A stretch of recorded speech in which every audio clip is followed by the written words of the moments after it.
Assalamualaikum sahabat, apa kabar? Semoga sehat selalu. Bersama saya, Noto Susanto, selamat datang di channel Bimbingan Konseling. Dalam kehidupan dunia, setiap manusia pasti akan mengalami atau dihadapkan dengan yang namanya cobaan atau ujian. Pasti, ya pasti. Sekalipun mereka adalah orang iman atau kekasih Allah. Di dalam sebuah firman-Nya, apakah setelah kalian mengaku iman, Allah akan membiarkan begitu saja tanpa diberi cobaan sama sekali? Justru Allah akan menguji kepada kalian sehingga Allah mengetahui mana di antara kalian yang benar-benar iman ataukah yang hanya sekedar ucapannya saja. Dan dalam ayat lain diterangkan, ataukah kamu mengira bahwa kamu akan masuk surga padahal belum datang kepadamu cobaan seperti yang dialami orang-orang terdahulu sebelum kalian. Mereka tertimpa kemelaratan, penderitaan, dan diguncang dengan berbagai cobaan. Sampai orang-orang iman berkata, kapan pertolongan Allah datang? Dan sungguh kami Allah akan menguji kamu sekalian dengan sedikit ketakutan, kelaparan, kekurangan harta, jiwa, dan buah-buahan. Dan berikanlah berita gembira kepada orang-orang yang bersabar, yaitu orang-orang yang apabila ditimpa musibah, mereka berkata, sesungguhnya kami milik Allah, dan kepadanya lah kami akan kembali. Dari keterangan di atas menegaskan bahwa setiap manusia tidak lepas dari cobaan hidup, karena ketika Allah sayang kepada hambanya, ketika Allah ingin mengangkat derajat seseorang, dan ketika Allah menghendaki kebaikan terhadap hambanya, Allah akan menguji kepada mereka. Allah akan memberinya cobaan yang mungkin sifatnya berbeda-beda dan bermacam-macam caranya. Di sisi lain, ada kalanya Allah menguji hambanya dengan kenikmatan. Namun di sisi lain, terkadang Allah memberi cobaan mungkin dengan permasalahan-permasalahan, mungkin dengan keluarga, pasangan hidup, ekonomi, atau bahkan mungkin kesehatan yang mungkin membuat kita berat untuk bertahan. Sebagai manusia, memang ketika kita dilanda cobaan yang mungkin datang secara silih berganti, terkadang rasa sedih, gelisah, atau mungkin sakit, berat, bahkan seolah-olah sudah tidak sanggup untuk menjalaninya. Pikiran pun buntu, seakan-akan sudah tidak ada solusi atau jalan keluar. Namun ketahuilah, di dalam Allah memberikan suatu cobaan sudah disesuaikan dengan kadar kekuatan hambanya. Artinya Allah tidak mungkin memberi cobaan yang di luar batas kemampuan hambanya. Dan dari cobaan itu pun Allah menghendaki kebaikan untuk kita. Ya, kebaikan untuk kita. Yang dengan cobaan itulah Allah mengajarkan tentang kesabaran yang mungkin sebelumnya kita tidak tahu tentang arti kesabaran. Dengan cobaan itulah Allah memberikan kekuatan yang mungkin sebelumnya kita adalah orang yang lemah. Dan dengan cobaan itulah Allah menghendaki kita untuk mengaduh kepadanya yang mungkin sebelumnya kita jarang ingat kepadanya.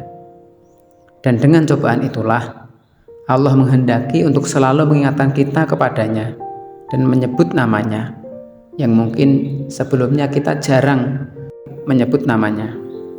Dan dengan cobaan itulah Allah menginginkan kita dekat kepadanya yang mungkin sebelumnya kita telah jauh darinya. Dan yang pasti dengan cobaan itulah ketika kita mampu bersabar, kita diposisikan agar menjadi orang yang lebih baik, dan Allah akan mengangkat derajat kita serta memberikan pahala yang besar serta pengampunan dari kesalahan-kesalahan kita. Lantas, bagaimana sikap kita di dalam menghadapi cobaan ketika sedang menimpa kepada kita? agar tidak membebani dalam menjalani aktivitas hidup kita. Langkah yang paling utama adalah bersabar. Bangunlah pondasi keimanan yang kuat. Buatlah perlindungan dalam diri kita agar kita tetap kuat di dalam menjalani ujian darinya, dengan selalu mendekatkan diri kepada Allah. Agar kita mampu bersabar, salah satu di antaranya yaitu dengan mengenali sifat-sifat Allah. Di antara sifat-sifat Allah adalah Allah, Tuhan yang mempunyai sifat mengasihi dan menyayangi kepada hambanya. Ya, mengasihi dan menyayangi kepada hambanya. Allah tidak pernah meninggalkan hambanya. Allah selalu mendengarkan doa-doa hambanya, dan rasa sayang Allah kepada hambanya melebihi rasa sayangnya seorang ibu kepada anaknya. Artinya, ketika Allah merencanakan sesuatu kepada hambanya, sudah pasti di antara beberapa pilihan bahwa yang terjadi itulah yang terbaik. Dan Tuhan tidak pernah salah di dalam memberikan sesuatu pilihan kepada kita, dan yang pasti akan menjadikan kemaslahatan serta manfaat yang besar untuk kita. Walaupun terkadang kita merasa hal ini tidak sesuai dengan harapan kita, namun sudah pasti bahwa hal yang terjadi sudah disesuaikan dengan kebutuhan kita. Inilah pondasi yang paling utama yang harus kita bangun dengan keimanan yang kuat, yang harus kita mantapkan dalam diri kita, bahwa Allah adalah Tuhan yang Maha Pengasih lagi Maha Penyayang kepada hambanya. Setiap apa yang menimpa kepada kita, di balik semua itu pasti Tuhan menghendaki kebaikan untuk kita. Bahkan sayangnya Allah kepada hambanya mengalahkan sifat murkanya Allah kepada hambanya. Jika kita sedang diuji oleh Allah, sedang diberi cobaan oleh Allah, lantas kita mampu bersabar, yakinlah kebaikan hidup, kebarokahan, ketenangan akan segera menghampiri kita, dan kita berada di titik level yang lebih tinggi.